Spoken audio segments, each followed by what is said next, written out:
That song was awesome.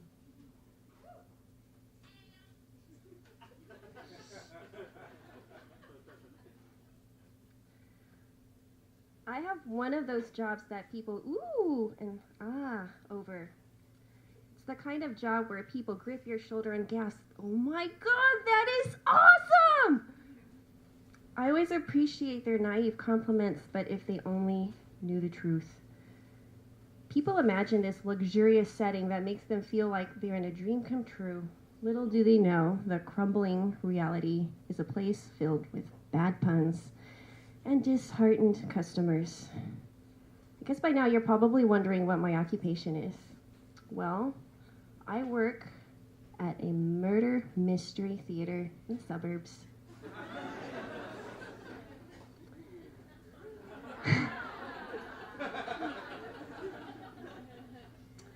People always assume that I'm the lead actor in the shows, the prima donna, first lady of the stage. But alas, I'm just the bitter barista who works there. When shows aren't being performed, the establishment runs as a coffee shop. When I first started working there, the place seemed quirky and very charming. Now all I see is a droll and dismal place that is my prison. But I promise you, you'll probably enjoy it if you go. It's fun, it's great, I'm a good employee. But with being a barista, I'm saddled with the bullshit that goes with it. People ordering hot chocolates when it's 100 degrees outside, ordering a chicken salad sandwich with no salad, and having to tell people that I know that's not how Starbucks does it. There are definitely days when I channel my inner ghost world and want to poison everybody, but most days are okay. On one of those okay days, I was working my regular afternoon shift. It had been a slow day, but I wasn't complaining. There's not much to complain about when you're being paid $8.25 an hour to babysit a place that is straight out of the board game Clue. While I'm behind the bar slaving over some cold brew, I hear the faint sound of footsteps. Customers. I put on my $1 million smile and went to go greet them. I give them a tour of the place, really buttering them up so I can get a fat tip. I let them look over the menu for a good minute, and they eventually come up to order. Even though they had studied the menu up and down, they still ask me what every drink is.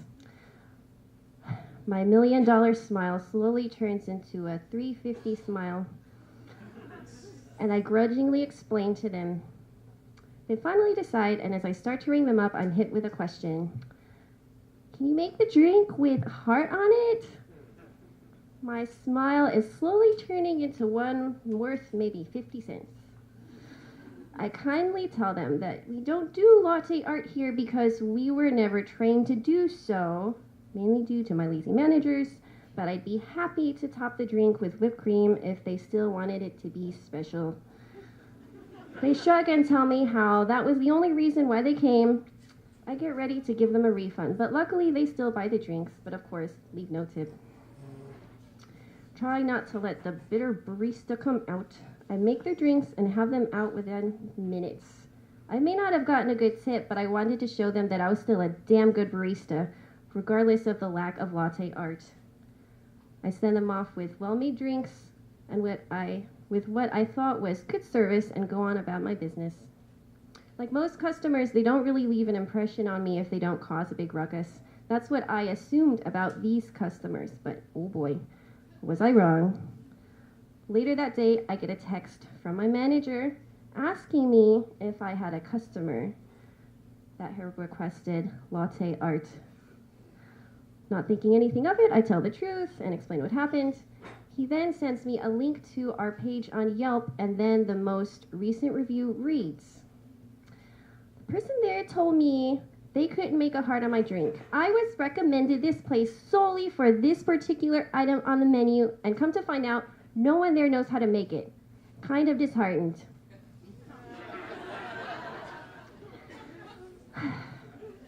Couldn't believe it. What I once feared was now coming true. After all the time I had been working there, a customer complained about something that is only useful for a good picture on Instagram. I couldn't tell if they were the bad person for letting this ruin their experience, or if I was for letting them, if I was the bad person for letting this make me so bitter. I'd have customers before who would ask for a latte art, and when I told them I couldn't do it, they shrugged it off. They didn't crucify me via Yelp. Luckily, I didn't get into any trouble for this incident. My manager actually felt pity on me and saw that this customer was scorned and just wanted to watch my world burn. Out of all my years in the food industry, I always thought that maybe my lack of a sunny disposition was going to lead me to this fate. But I guess when you're a barista, you deal with silly stuff like this. But if you work where I work, you get heartbroken customers with heartless coffee. Thank you.